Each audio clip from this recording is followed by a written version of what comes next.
I'm Sophie from NME, and I'm joined by a sports team at Mad Cool Festival. How are we, guys? We're great. How are you? I'm good, thank you. How's your festival been so far? What have you been up to? It's been amazing. Like we flew in this morning from Barcelona. It's just like 3 massive drinks. They don't measure out the spirits properly.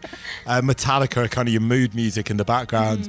Got a swimming pool. The show was amazing. I was like, I don't know, I think we thought it'd be a bit continental, but actually it was just packed with kids from Manchester. Amazing. And so it just felt like a hometown show. It's been incredible. So a few weeks ago you guys played for the Libertines as well. What was that experience like for you? Must have been something off the bucket list, right? Yeah, kind of like I think they sort of got they've been demythologized for us in a way, because like we sort of know them from Margate, because like half the band live in Margate now. Yeah, sure. They've got a hotel there called the Albion Rooms, but like they were heroes for us as kids, you know. That up the Bracket album, when you saw like, it was just spirit, and it felt like a dynamic between a group of people, and I think that's the only reason kind of a band still exists, you know. You got pop music kind of breaking new grounds, but still people on stage with guitar still works for some reason, and I think the only reason that's still true is because it's people, and it's a group of friends, and sometimes they hate each other, sometimes they love each other. For sure. NME spoke to Pete Doherty a few weeks ago at Glastonbury. It was good, that. It was amazing, right? And he told us that he spearheaded the indie sleaze movement all along. Do you guys sort of feel connected to this movement that's going on at the moment?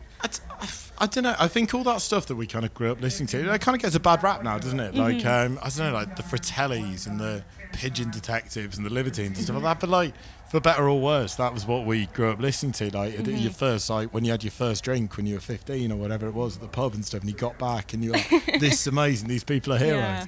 And I don't know, I don't think people should knock that. I think music should always be about entertainment. It's not about trying to kind of like break this incredible new musical ground or whatever it is. Like, it's good, just like go and give it everything you've got every night, and people will give it back to you, I think. And how was Glastonbury for you guys? I saw that you met Gokwan. Is he a fan of yours? He is so nice. He is like the night we saw in the backstage bit, and we went to say hello. We were quite nervous. Yeah. Asked him for a photograph, and we went to get a photo with him, and then he sort of came over and offered us all cigarettes, and was like, he's so nice. He was DJing. He has his house DJ set later, which was incredible. I imagine. He is genuinely the nicest person in the world. So we can say Gokwan is a sports team fan. Yeah, I would definitely say that. Yeah, he's incredible. Like, I didn't see his DJ set either, but he's a music guy now. Yeah, I think. Yeah, definitely. He's unbelievable. Really nice guy. Who else have you guys been hanging out with recently? Any other famous fans sort of in the circle? We met Jarvis Cocker. Big one. Glastonbury. He was all right. He warned us off our own record label. That was good, because he was on the same one. He was like, they'll run you into the ground, boys. And it was like, okay, thanks, Jarvis. We went and deliberately met Fortet, just because, like, I mean, I don't know Fortet, but like Ollie, our bassist, is like massive Fortet fan. He's his idol. And we're like, Ollie, we're with Fortet. And sent him a picture. He was like, no. Hey, you guys. Who else? I'm trying to think, like, when we hang out with Wolf Alice tonight, like, they're incredible. They feel like kind of proper contemporaries, and like, they're trying to do something similar, I think. So you guys got your second album, Gulp, coming out in a few weeks. Obviously, famously 2 years ago when your debut came out, you went into a chart battle with Lady Gaga. Who are we going up against this time? I don't think we really know. I don't think we're entirely sure what week it's coming out, to be honest. It feels like it all feels a bit chaotic, which I think is kind of the whole point of Gulp and doing a second album that doesn't feel like formulaic. Like, I wish I was part of that Beatopia campaign, you know. That is slick. It's looking that good, is right? so slick.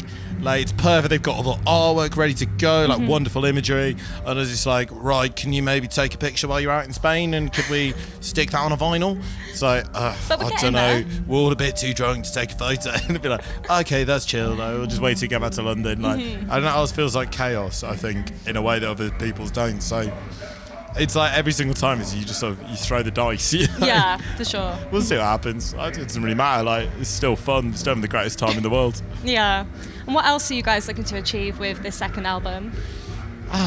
Like, just big shows, you know. I feel like COVID knocked back live music a little bit, you know. It made people, like, because it was so important for so many people. It's the most cliched thing in the world to say, but it is like where people draw community from a lot of the time, and it is meaningful, and it is really important that people can get out to shows, and it's trying to make it not too expensive and making sure like young people can go, especially.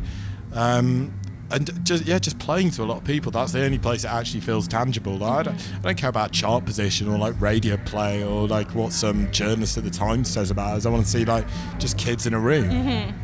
Definitely. So we're going to take sports team global this year, right? I hope so, yeah. I mean, yeah, we've got like songs of really broad appeal about like the M5 and fishing on the Thames, so like should be fine. But they're connecting here in Spain as well, right? So well, not sure how many Spaniards are in that.